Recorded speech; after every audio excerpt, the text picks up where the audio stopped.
మీ car కి best ceramic coating premier care Apexer car detailing studio for contact.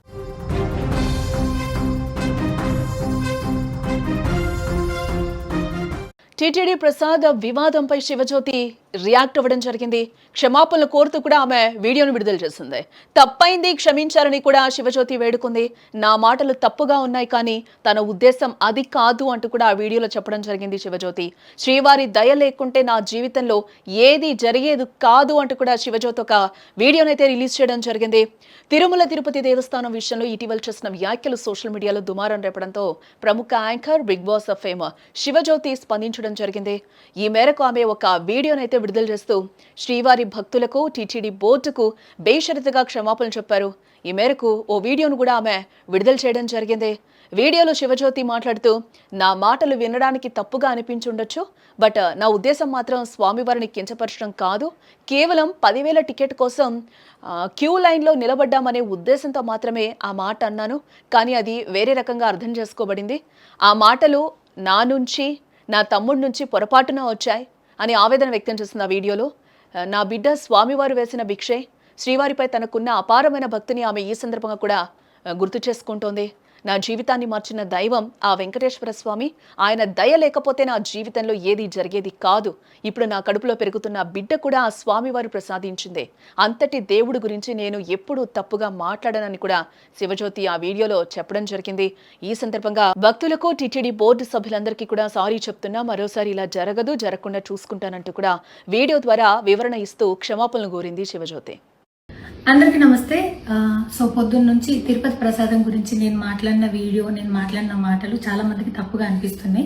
So explanation ఇచ్చే ముందే ఆ మాటలకు ఎవరన్నా హట్ అయి ఉంటే డెఫినెట్గా సారీ చెప్తున్నాను. అండ్ నన్ను రెగ్యులర్గా ఫాలో అయ్యేటోళ్లకు నాకు వెంకటేశ్వర స్వామి ఎంత ఇష్టమో తెలుసు. యూట్యూబ్లో, ఇన్స్టాగ్రామ్లో 3 నెలలు 4 నెలల సంధి శనివారాల వ్రతాల గురించి, వాటి డీటెయిల్స్ గురించి నేను చెప్తూనే ఉన్నా. అవేవి దేని గురించి ఎవరు మాట్లాడుకోలేరు. అన్ఫార్చునేట్లీ దీని గురించి మాట్లాడిండ్రు. ఏదైనా సరే తప్పు జరిగింది నా సైడ్ నుంచి. నా మాటలు తప్పుగా ఉన్నాయి తప్పితే నా ఇంటెన్షన్ అది కాదు. మేము రిచ్ అని అన్నది 10,000 L1 క్యూ లైన్లో నిలబడ్డప్పుడు, పొద్దున ప్రసాదం తీసుకునేటప్పుడు కాస్ట్లీ లైన్లో నిలబడ్డమని ఆ ఉద్దేశంతో అన్నాను. ఏం జరిగినా సరే ఇప్పుడు నేను ఏది ఇచ్చినా మీకు ఎక్స్ప్లెనేషన్ లాగానే అనిపిస్తుంది తప్పితే నేను తప్పు ఒప్పుకున్నట్టు మీకు అనిపించదు. అందుకోసం నేను దాని గురించి ఎక్స్ప్లెనేషన్ కూడా ఇస్తలేను.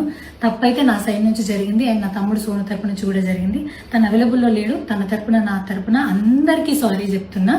సో నా ఇంట్లో వెంకటేశ్వర స్వామి, నా చేతి మీద వెంకటేశ్వర స్వామి, అన్నిటికన్నా ముఖ్యంగా జీవితంలో నాకు అత్యంత విలువైంది నా బిడ్డ. నా బిడ్డను కూడా వెంకటేశ్వర స్వామి ఇచ్చిండు. నేను ఆయన గురించి తప్పుగా ఎట్లా మాట్లాడతా?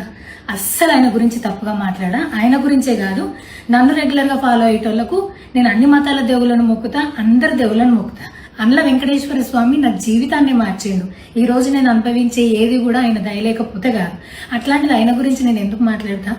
అయినా సరే తెలుసో తెలకో పొరపాటు మాటలైతే నా నోటి నుంచి, మా తమ్ముడు నోటి నుంచి వచ్చినాయి. దానికి డెఫినెట్గా సారీ అడుగుతున్నా. శివజ్యోతి ఇటీవల తన కుటుంబంతో కలిసి తిరుమల శ్రీవారి దర్శనానికి వెళ్లడం జరిగింది. అక్కడ క్యూ లైన్ లో వేచి ఉన్న సమయంలో ఆమె తన తమ్ముడు సోనుతో కలిసి ఒక వీడియోను తీసింది. ఆ వీడియోలో వారు సరదాగా మాట్లాడుతూ, మేము రిచెస్ట్ బిచ్చగాళ్ళం, కాస్ట్లీ ప్రసాదం కోసం అడుక్కుంటున్నాం అనే అర్థం వచ్చేలా కూడా ఆమె కామెంట్స్ చేయడం జరిగింది.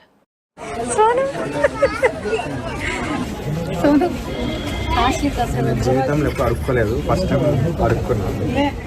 దర్శనం ఇది మొత్తం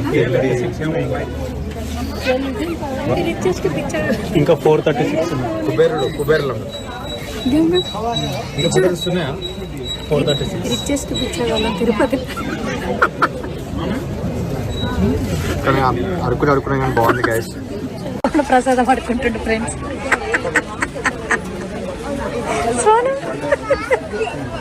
దీనిపై తీవ్ర విమర్శలు కూడా వచ్చాయి. అక్కడ లభించేది ప్రసాదం తప్ప సాధారణ వస్తువు కాదు.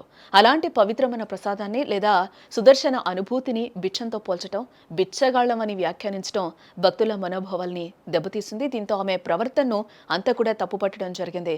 హిందూ సంఘాలు కావచ్చు, ఇటు నెటిజన్స్ తీవ్ర ఆగ్రహాన్ని అయితే వ్యక్తం చేస్తూ ఉన్నారు. దీంతో శివజ్యోతి క్షమాపణలు కోరుతూ కూడా ఒక వీడియోనైతే రిలీజ్ చేసింది.